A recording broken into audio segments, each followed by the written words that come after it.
Hello and welcome to another Thursday's Travel Talk with Travel Time. By my Mickey ears today, you probably already have guessed what our topic will be about. We're so excited with the return of travel and so many families who are interested in having their plans for later in 21 or in 2022, whatever your comfort level is for the return of travel. And so today we've decided to partner with a couple of Disney experts so we can go through some questions that we've received and also be able to answer live. If you're on the broadcast and you want to put a question into the chat box, we will answer those at the end of the session. So anything that you're wondering about as far as a Disney vacation for your family, we will be able to answer your questions for you. So today I am joined by two experts in the travel industry that have been dealing with Disney clients for a very long time. So welcome to Rosemary and to Terzi. Rosemary Antle King is a team member here at Travel Time, and she's our Disney expert locally and has helped many travelers with their Disney planning, and will be here today to answer some of the questions for you. We also have the honor of having as our guest today, Jennifer Terzi. Jennifer has been a full-time travel agent for 26 years, and her lifelong passion for Disney led her to create Pixie Dust Holidays more than 15 years ago. She's a leader in the industry, having been to Walt Disney World 77 times. Can you imagine? She visits the parks normally every couple of months, so obviously this past year has been a very negative experience for her in her ability to visit Mickey Mouse, and as well as sailing on Disney Cruise Lines and staying on top of all the relevant information for that. She and her team send hundreds of families on customized Disney vacations every year, offering personalized concierge services, taking the guesswork out of the whole experience for a magical Disney vacation. Welcome to both of you. Hi, Lois. Thank you. And welcome, Jennifer. It's a pleasure to have both of you here today. And I love it that we can do this and we're in Mickey Mouse ears. It kind of makes the magic happen just by seeing the Mickey ears. And I know from me and my family on our visits to Disney, even if people think they're not Disney fans, you visit the park and see all these adults and children walking around with these Mickey ears in. How can you not feel a little bit of that magic? It's an automatic. Absolutely. Okay, so we have taken some questions from some of our clients and guests. So I just would like to go through the experience of the Disney vacation with both of you so that you can share your insights and knowledge and expertise to our listeners. And I know that there may be people listening who have other questions and certainly can reach out to either of you afterwards as well. So Jen, the first question is for you. And I will ask, who is the ideal Disney client?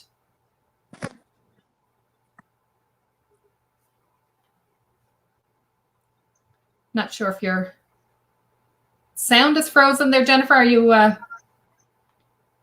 hearing the question? Oh, no. Okay.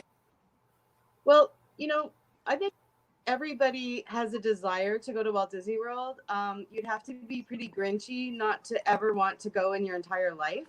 So really, everyone is an ideal Disney client. Now it's how you make the trip happen that's going to be customized to you.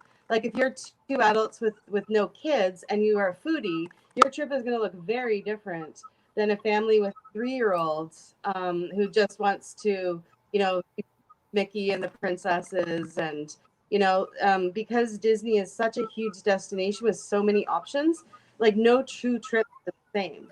So because of that, there is no one ideal Disney client. Like I've had clients go and all they've done is spa and golf and eat and spend a little time in the parking lots, the theme parks. They have a completely different and a magical trip compared to a family with small kids that's there. Okay, so what I'm hearing from you is that Disney is the ideal trip for everybody for different reasons and geared and tailored towards what their interests are. Would that be accurate? Cool. Mm-hmm. So Rosemary,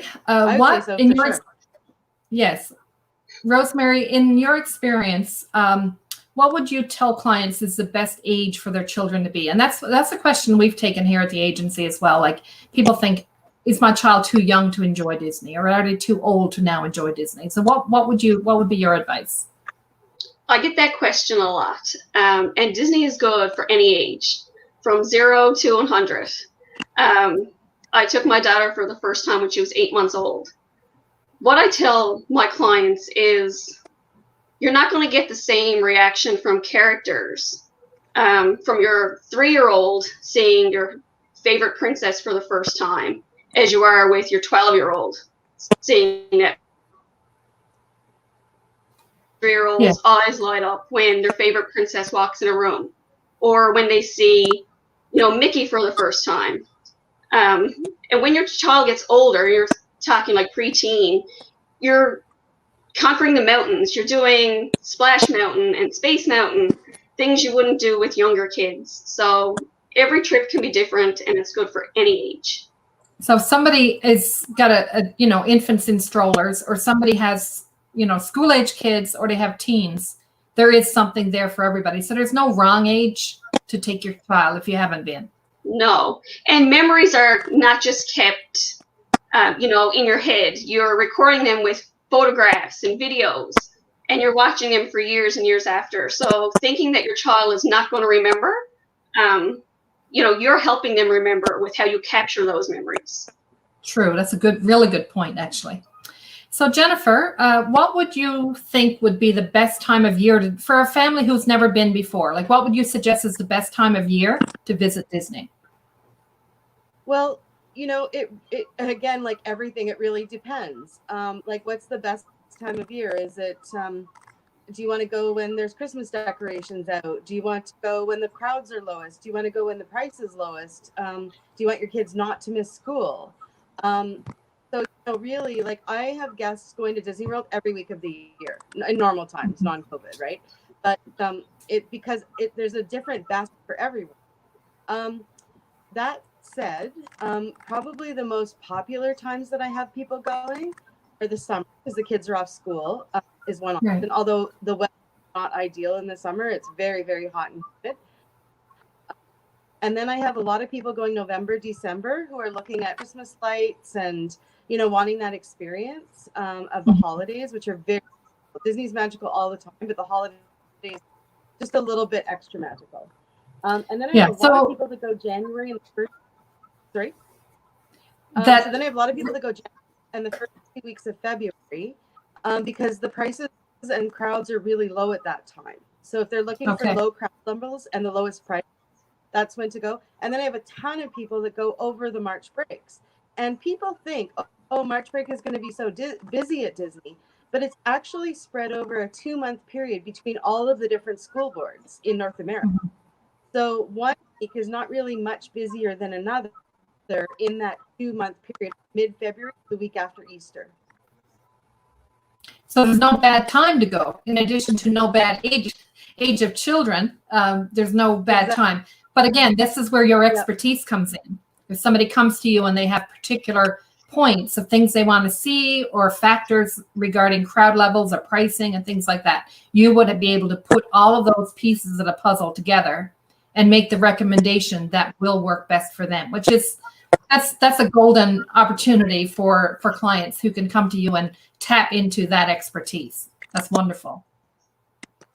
So Rosemary, what would be your suggestion for how far in advance would be best and ideal for somebody to book a Disney vacation? Well, to take advantage of everything that Disney has to offer, like the dining plan, booking your reservations when they're available again, it would have to be at least 6 months in advance. So you can book your dining reservations 180 days prior, which seems like a long time, but I know what I'm going to have for lunch 6 months from now, but I don't know what I'm going to have for supper tonight. So as quickly as possible and as far in advance as possible, you should book. And availability can sometimes be an issue if it's a popular time and it's too close to the date. Absolutely. And now we're going to see the resorts fill up a lot quicker. People are very anxious to get back. So resorts are going to fill fast. Really, as far in advance as possible, it's the best choice. Okay. Jennifer, this is a question for you because I know that you are the queen of putting together the very best value and all of the pieces of the puzzle that can go in together. So what would you suggest as the way to get the very best value from a Disney experience? So all around, like whether it's price, whether it's where people are staying, park tickets, dining, all of that. How would you suggest to get the best value from there?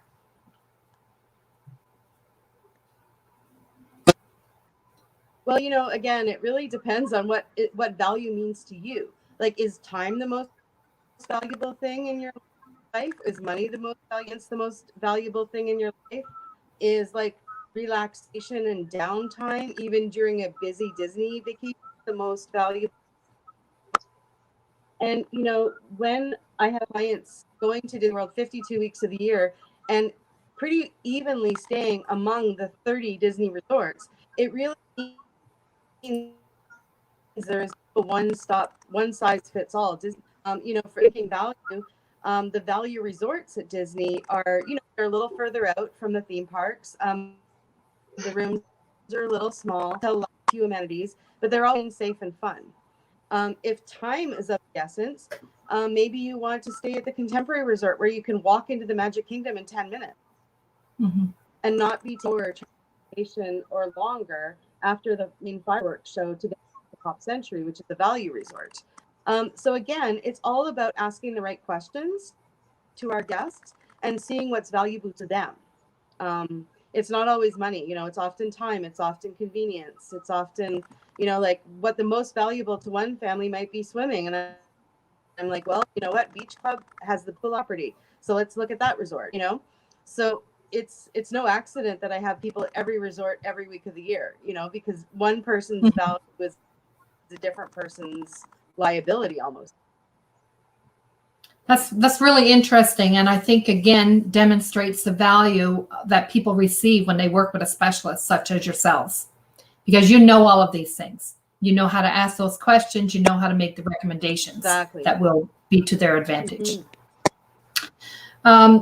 Rosemary, let's talk about dining, for example.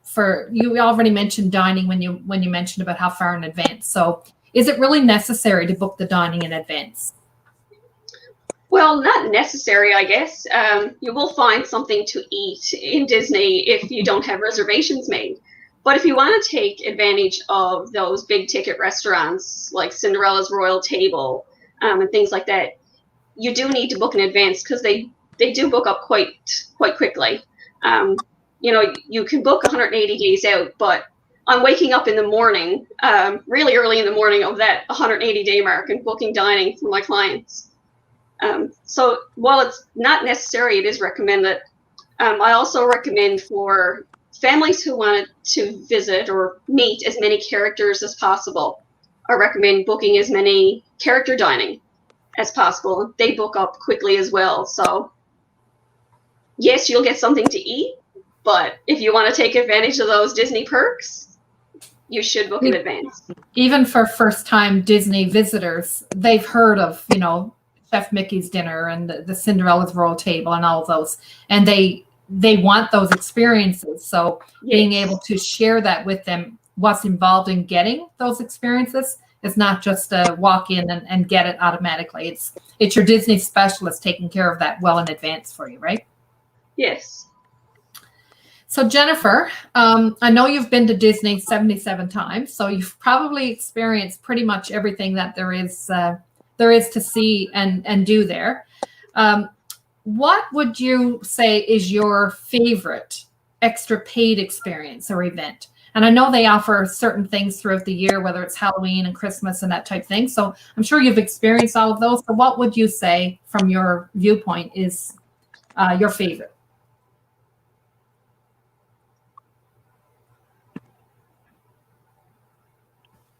Well, again, I'm going to answer every question with it depends. My personal favorite is the Halloween party. I love to see, and my actual favorite part of the Halloween party is seeing other guests in costumes. They are so creative. People go all out. I saw once Rapunzel Tower as a costume. That's one of my favorite things. And I also really like candy and chocolate, and they give you basically all you can eat candy and chocolate all night in little, you go trick-or-treating in handfuls. The crowd levels are low for the attractions, but you know, if you're going on a regular day, you can see those same attractions. There is the special events. The parade is phenomenal. Special fireworks all the way around the Magic Kingdom is unbelievable. You know, you just get a lot of experiences that you can't get on a regular visit, especially for those who are returning to Disney for a trip. Because, you know, when you've ridden Pirates of the Caribbean, it's probably not changed so much between one trip and the other. But if you're adding something different, you've never seen those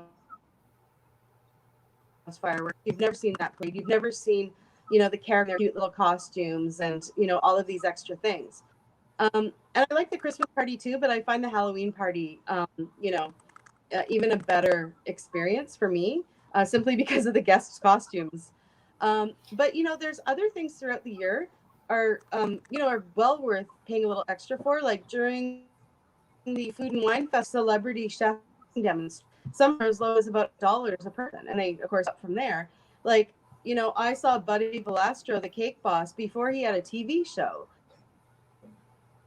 A cake decorating class with him for $8. You know, those kinds of things are really special and magical that you can do at Disney. Again, possibly not for a first timer who's really focused on the basics of Disney. Anybody else each, or if they have a special you know, special interest. You know, if they're foodies, maybe they do want to go during Food and Wine Festival and do a lot of the extra you know, food tasting, wine tastings, all of that. So it really is getting to know your guest, and then also knowing what's important. You know, I once So had it a sounds girl like who this was is going kind to of a veterinary school, and I arranged for a backstage tour of Animal Kingdom. It sounds like it is a personal choice and different Pardon me? personal preferences. So, Rosemary, I should ask you that question as too. For the extra paid events, what has been your favorite to take part in? My favorite is the Halloween party as well. Okay. Although, And I've done the I Halloween was party as well, and I thought some of the things were a bit scary, even for me as an adult. I was pretty excited seeing the snowfall on Main Street USA during the Christmas party, though, Okay. which is surprising, but it was nice. So can you tell us a little bit of information about the Fast Pass? I know they haven't been available now through COVID, but it is a mainstay that will come back, I would expect. So Rosemary, can you explain what a Fast Pass is and how it works? Okay, a Fast Pass is basically a time slot where you can skip the main line. The lineups for some of these rides, especially the new ones like Flight of Passage, in the Land of Pandora at Animal Kingdom, their wait times can be up to 5 hours. So getting a Fast Pass puts you in a different line, you know, where you'll get through them. You will have to wait, but it's like 10, 15 minutes rather than your 5-hour wait time. Mm-hmm. So these Fast Passes, you can book 3 per day prior to your arrival. But when you use those Fast Passes in the park, you can use the app and book more if they're available throughout the day. People staying on site can book those 60 days prior to arrival. If you're not staying on site, it's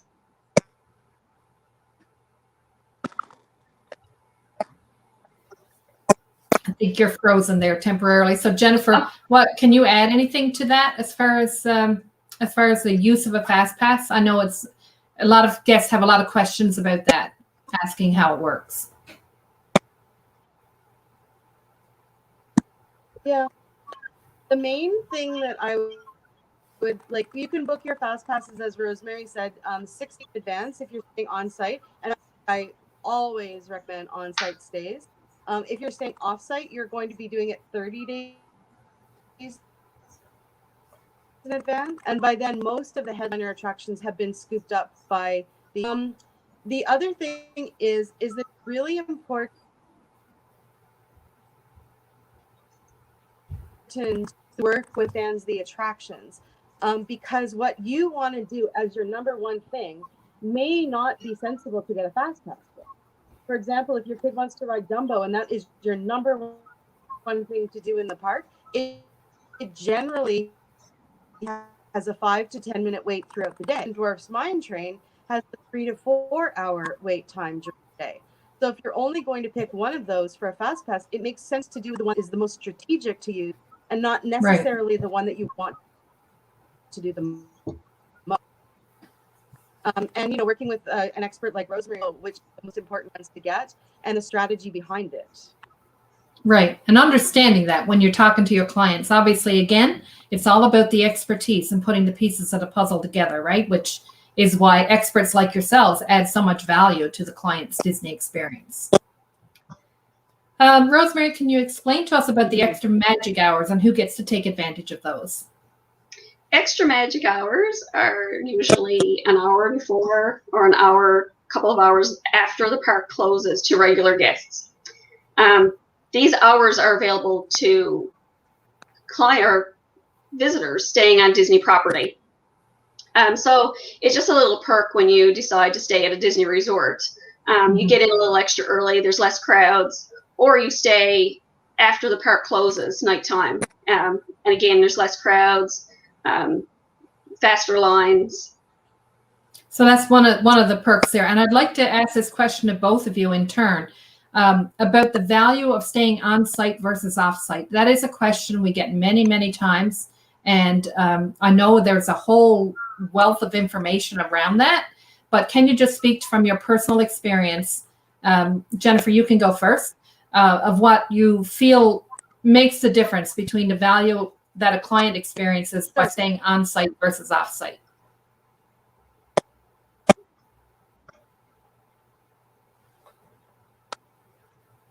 Sure. I think that, like, first and foremost, there is a magic. There's a Disney magic that is available 24/7, no matter which Disney resort you stay in. You've got safety, security, service. Everything is there. And when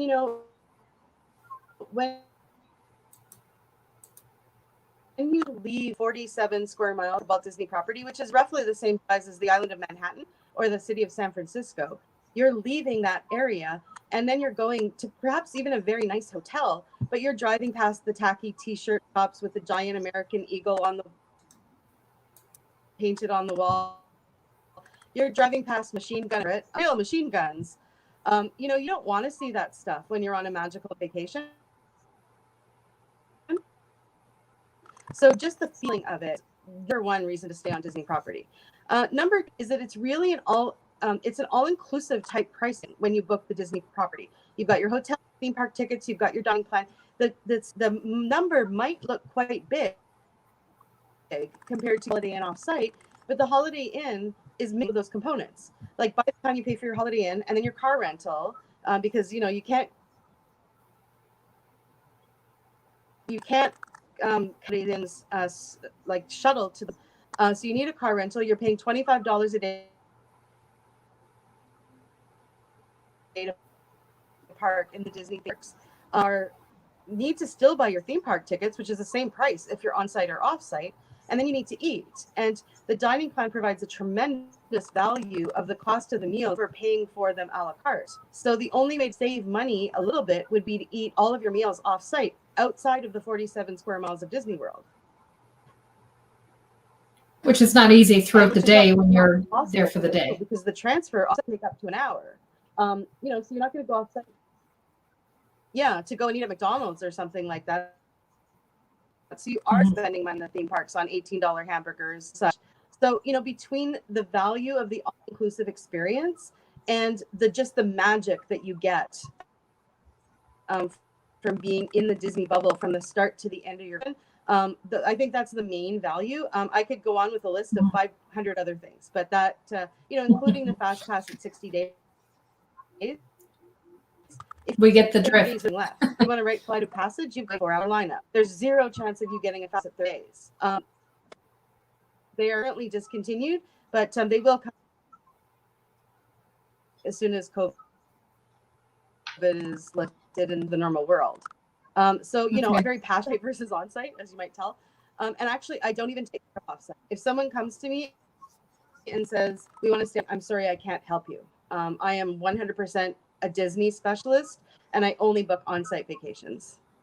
Okay, so you've demonstrated that value. So Rosemary, from your perspective, the on-site versus off-site, what are the points you'd give your clients to consider there? Is spot on. For me, it's explaining the time that it takes to get from a resort or a hotel outside Disney property. People think that, oh, my hotel is only 10 minutes away from Disney. But you don't realize that you're getting in that rental car. You're going to a very large parking lot where you'll have to line up for a tram. The tram would then take you to the park. Then it can take quite some time. There's no overhead, for you to get under shade and wait in those lineups. So you're out in the parking lot in heat. And you're over an hour trying to get to the gate. To line up again to get in the park. So that sounds like enough hassle right there for me to make that decision. Yes, absolutely. And it's hard to judge. So like if you have breakfast reservations, it's hard to judge how long it's going to take to get there. Whether, when you're on Disney property, you're getting on that shuttle, 15 minutes and you're at the park. So you can manage your time much better. Remember that the size of Disney is 47 square miles, as Jen mentioned. So that's not just like walking across the parking lot and being in one location or another. It's a big ordeal every day for where you're going. So do each of you have a favorite Disney resort? You've stayed on site, both of you. So just give me your top experience for staying on site and the reasons why you like that property. Go ahead, Rosemary. I've stayed in every level of Disney resort, from value to moderate, deluxe. But my favorite is Coronado Springs. It kind of gives me the feel of two vacations in one. I get to experience the hustle and bustle and magic at the Disney parks. But then I come back to a more relaxing resort setting that still has all the Disney magic and extras. It also has the amenities of the pools, water slides, that thing. Good. Jennifer, which one is your favorite experience?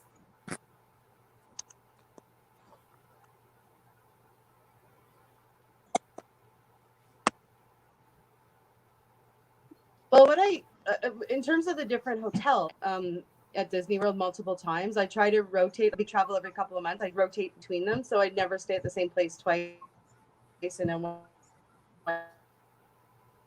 year period or anything. To know, I know what the bus transportation and how it works and what room to get and what room to avoid and all of those things. And I say choosing, I only have one child, but I say choosing between the Disney resorts is like choosing between your children. You don't really have a favorite, there's benefits and drawbacks to all of them.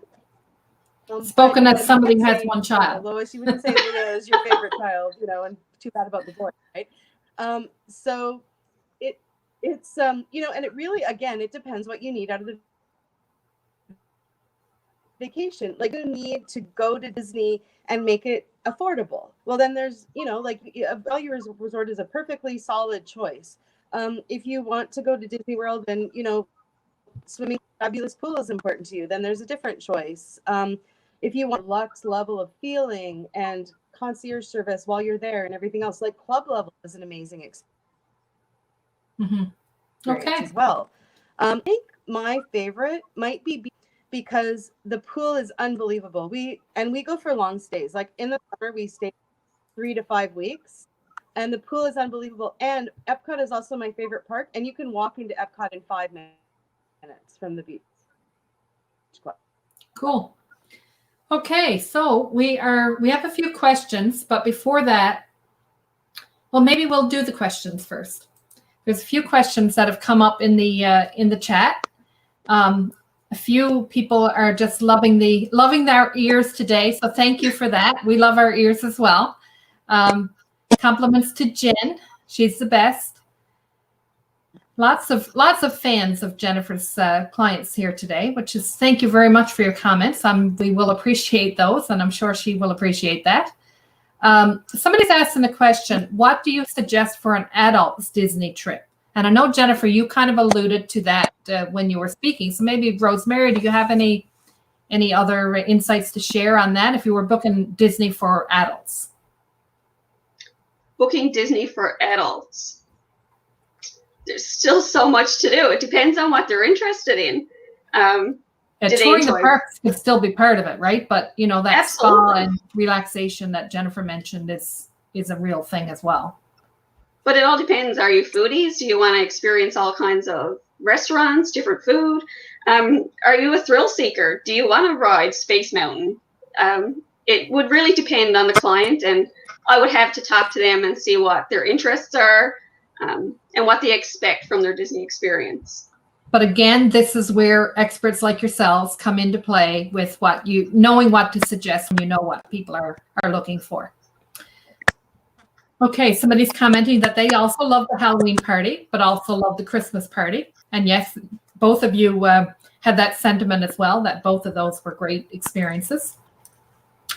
And somebody's asking if we can explain how to book the fast passes. And that's something that's done on property, correct? Jennifer, can you explain how people book the fast passes? Well, yeah. Booked of your stay to the moment, and it's all done. Everything in Disney is done on the My Disney Experience app, which is a desktop version or a phone app. Everything is taken care of. Load a reservation, and it knows when your stay is. Your fast passes can be done in that system. Your reservations can be done in that system. Even when you're in the parks, you can pull up your app and say, "Where's the nearest bathroom?" It'll like guide you to that. So that's definitely your lifeline while you're there. And so the fast passes are booked in your My Disney Experience app. Okay. And there is the last question that's listed here right now is, are the Disney meal plans accommodating for food allergies, such as dairy, gluten, and nuts? And I have to go back to some of my past experiences with booking some clients where their children had very severe allergies. And my research brought me to the point to say Disney is the safest place on earth for you to go with your kids with allergies. So you two can comment on that as well, as far as Disney accommodating special dietary needs. Yeah. Go ahead, Rosemary. Oh, me?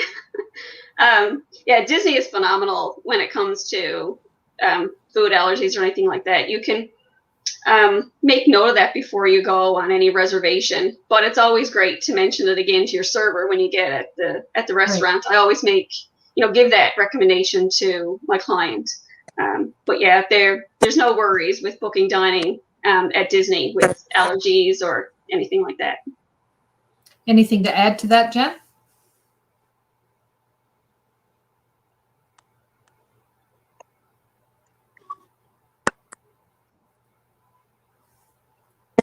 I think you're frozen there for a moment. I had a lot of personal experience with that because I've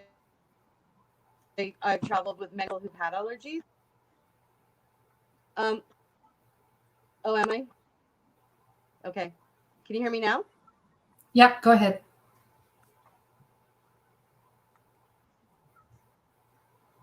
I've had a lot of experience with experiencing how Disney takes care of the dietary needs.